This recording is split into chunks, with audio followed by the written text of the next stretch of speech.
it's like it's not even funny anymore. Let me make sure I'm recording before I do this whole rant. It's not even funny anymore, y'all. Like, I'll make the jokes, I'll make the puns, I'll have the agendas, but this is not even funny anymore. It's just pathetic. Welcome back to Nets Republic. I'm your host, Sever the Bond. Y'all, I wanted to have this video where I'm, gushing over Karis LeVert and that type of stuff. But y'all, this is, oh my God, it's so pathetic at this point. Where was Claxton?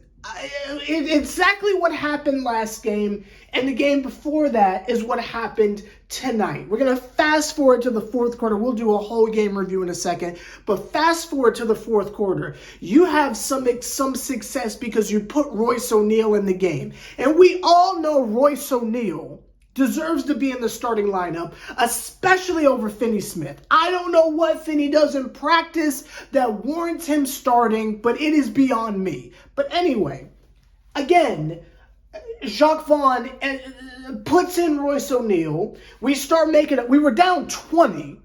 Then Royce O'Neal checks in, and all of a sudden we're getting the game closer and closer and closer and closer and closer. I think the closest we got was like 5 points or something like that. But what happened was, it was that lineup that we had the other night, where it was, this time there was no Seth Curry.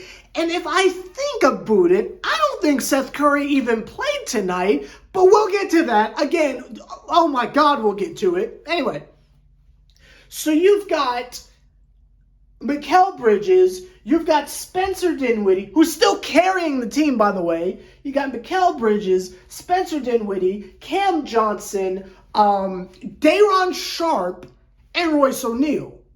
Royce O'Neal on his own is enough to move the needle to get us to make it a competitive. Again, we are down 20, and then you let Royce O'Neal come back in, and all of a sudden the game gets more in control and realistic, which again, the idea of play Royce O'Neal and we win is not a foreign concept. We were doing that before the trade. So why Jacques Vaughn has abandoned something that was already proven, and it wasn't under, what was that? What was that?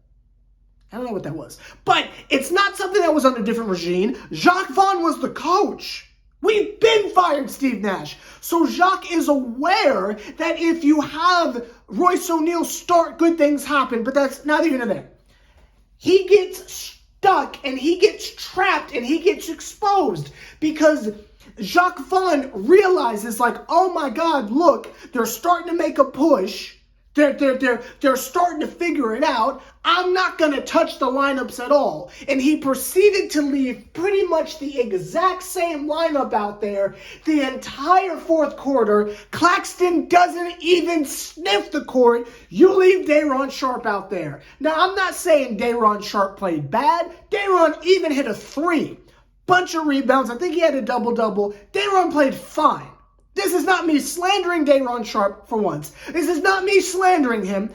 I'm simply throwing out there that this man Jacques Vaughn was so terrified of having to make even the slightest tweak because he found some flavor of success in his confused mind of what a good lineup is. He didn't even want to touch it. So he leaves Claxton on the bench. And I'm telling you, I'm looking everywhere. Someone tell me, did Claxton foul out? Did I just not see it? Was I not paying attention? Somebody tell me, because I'm looking everywhere. I can't find any online source that keeps up with the fouls. Couldn't find it, but I'm pretty sure Claxton did not foul out. I don't think he was in foul trouble, to be quite honest with you. But even if he was, we all know what Claxton's capable of. We all know who Claxton is. It's not a secret.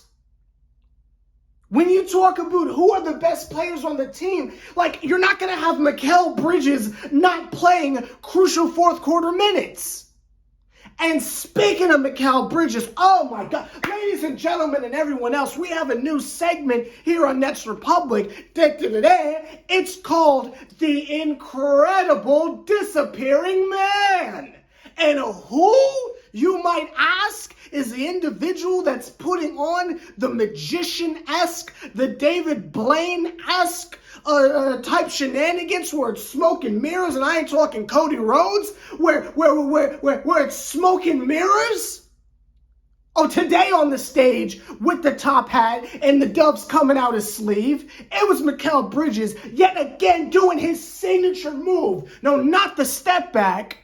Disappearing when we need him the most. Is he Avatar Aang or is he our star? This man disappears every single time we need him. This is game number 3 in a row. He's played like trash. This man didn't even do his stupid little celebration thing because the bum didn't hit a 3 the whole game.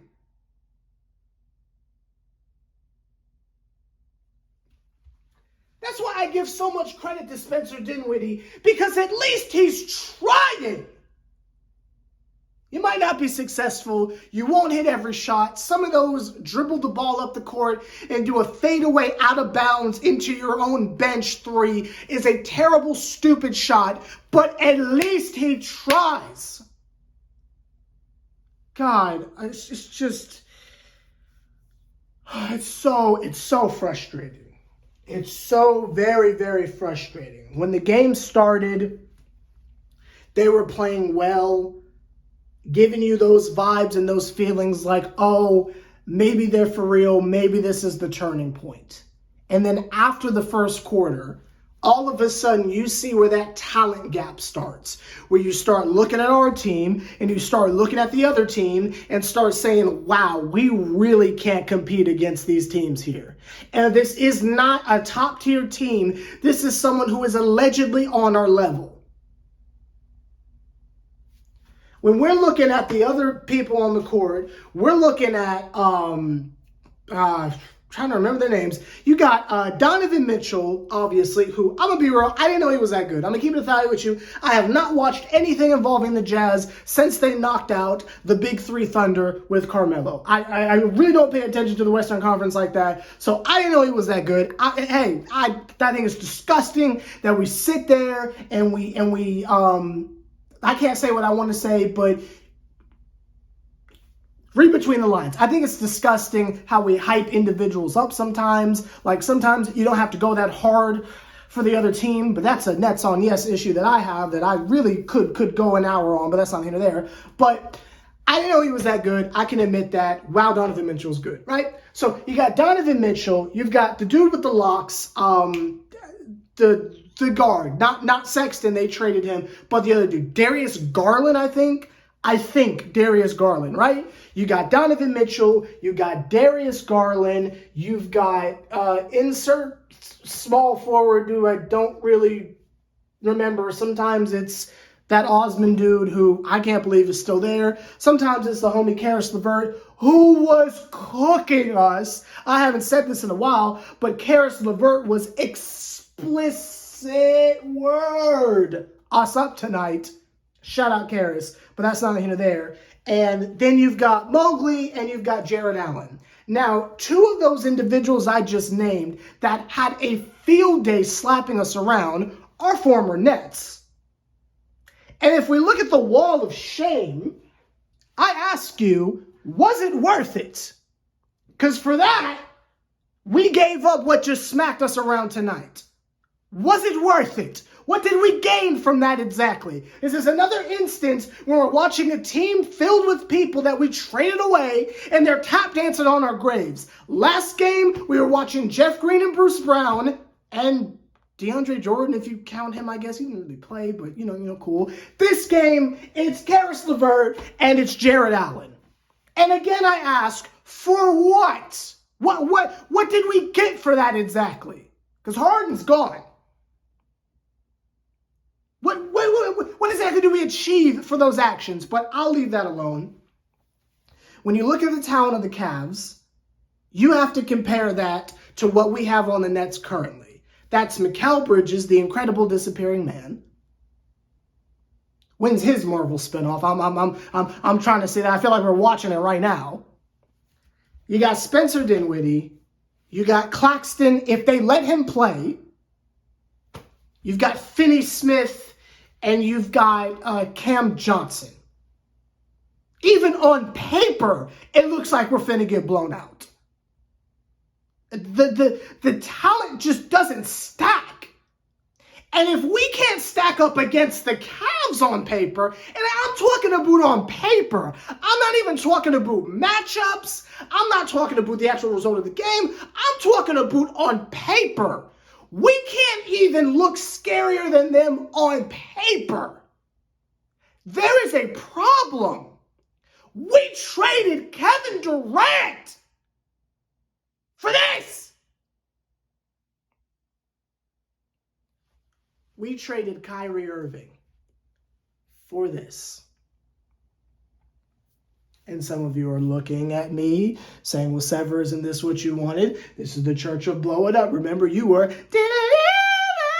Yes, this is partially what I wanted. But there's another individual who did not play again tonight who was supposed to be a part of the plans. We all know how I feel about Claxton, so I'll leave that alone for the rest of the night. But there is zero excuse why he was not closing that game, especially when he was holding his own against Jared Allen and Mobley. There is zero excuse how a team can start two centers and we allegedly have all this three-point shooting and ball handling and all this, and we're not cooking them. You got two centers out there and we can't cook? Disgusting, but cool. Cam Thomas didn't even play. Cam Thomas didn't even play, y'all. I don't think Seth Curry played. And, I get that, like, we're at the point in Brooklyn Nets history where it's almost time to just give up on them caring about the existence of Cam Thomas. But Seth Curry, wasn't he just playing amazing last game? Wasn't he just playing great the game before? I just don't understand what Jacques Vaughn is doing. You'll put Watanabe in there for a couple minutes, let him get baptized and assassinated by Donovan Mitchell.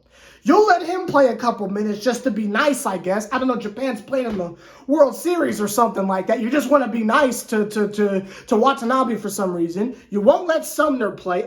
Again, with Sumner and Cam Thomas, I think it's inexcusable, but I'm willing to concede because they never play. Not playing Seth Curry is so questionable, especially when the team can't score from three. Now, if Seth Curry wasn't available, I'll apologize. That's my fault. But to my knowledge, he was just sitting on the bench doing nothing.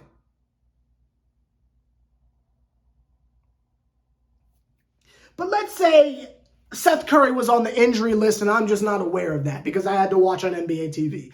Let's say that's the case. Again, it is a situation of if you don't have the personnel necessary to have an offensive game plan of shoot a million threes, then why are you shooting a million threes? But Sever, they're all three-point shooters. They're just having an off night. They're just having an off week. For Cam Johnson, you're just having an off 2 months. But, it's a new team. Give them a chance. Blah, blah, blah. Okay. If those bums are not hitting threes, you should probably plan something that doesn't involve threes.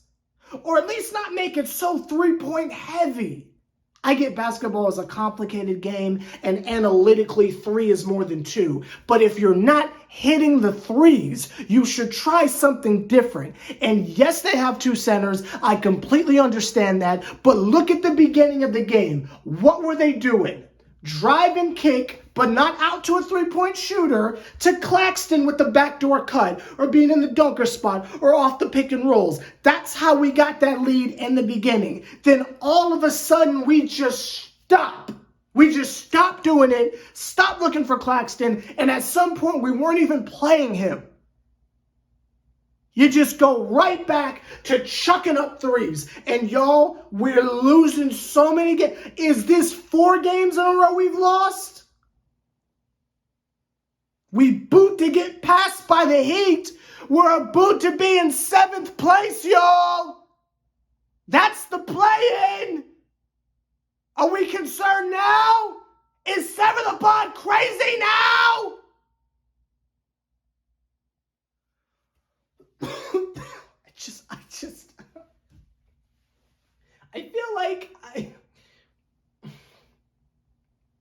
I don't even have an example. I don't even have an example. This is just so, it's just so pathetic and so sad to watch because it's so avoidable. Like all of this is so avoidable. And if you really want to be in a standpoint where we're just talking about development and we don't care about the standings or if we're competitive, then just say that. Just say we don't care about winning and we're just trying to develop the team we have. Just say it. Don't try to pass it off as we're still going to be competitive. We still got a crew. We get you #1 jerseys. Stop it. I mean, the audacity of Richard Jefferson to sit up there and say, well, Cam Johnson is in a contract year, but you know the Nets are going to what? We're going to give $100 million to this bum?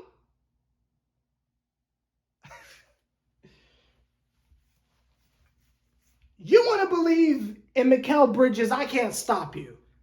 But I'll be kicking and screaming if we're giving Cam Johnson the max.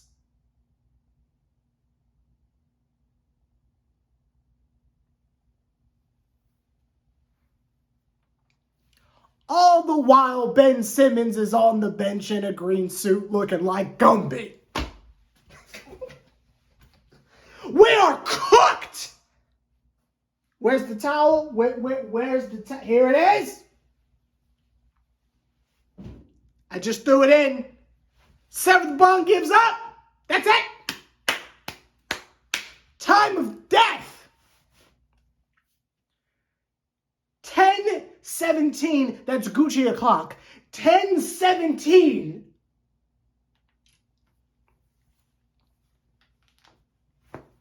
March 21st. 2023. That's the day the season died.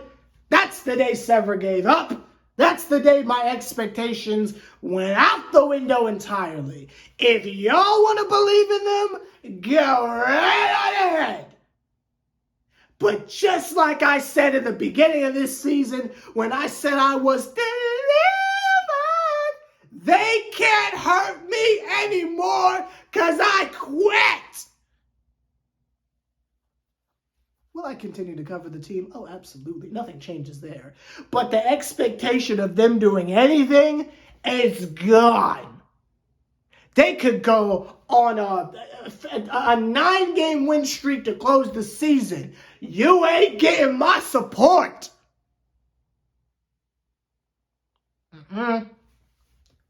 Not from this man. It ain't gonna happen. Y'all ain't hurting me.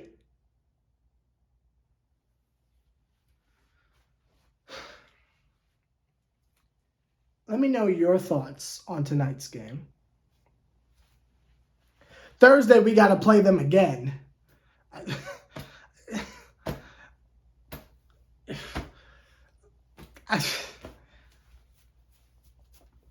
That man Jacques is a phony. That man Jacques is a fraud. That man Jacques deserves to be unemployed.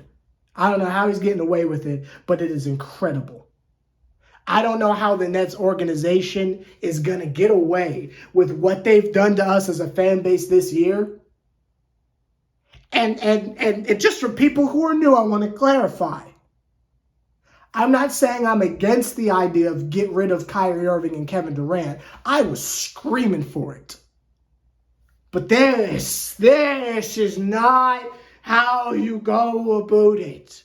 When everyone was freaking out, saying, oh my God, that's all we got back for Kevin Durant. Oh my God, that's all we got back for Kyrie Irving. And I had confidence in this group. And I said, y'all need to calm down. That was because I thought we were building around Cam Thomas and Claxton. And these role players were here to be role players. I was unaware that they were literal replacements for what we traded. I had no idea. Side note, do you remember that show on the Disney Channel, The Replacements? I didn't watch a lot of Disney, but I'm going to be honest with you, that was my show. And I'm not even going to second guess myself and say, oh, was that on No, I am going to second guess myself because I might be thinking of the X's. No, the X's was the one that was on Nickelodeon. The Replacements was the one on Disney. Does anyone remember the Replacements? God, I remember it being pretty good. And, so was the X's, to the credit of Nickelodeon. I don't know exactly how we got on that subject. Oh, Replacements. Right. I didn't sign up for this. But that's not the end of there. Let me know your thoughts down below. I might go do a free trial of Disney Plus just to see the Replacements real quick. But that's not the end of there. I might also see Meet the Robinsons. I think I'm gonna go buy Disney Plus right now. I'll see y'all on Thursday. Fire's drive on. Spencer Dinwiddie for president. Yeah.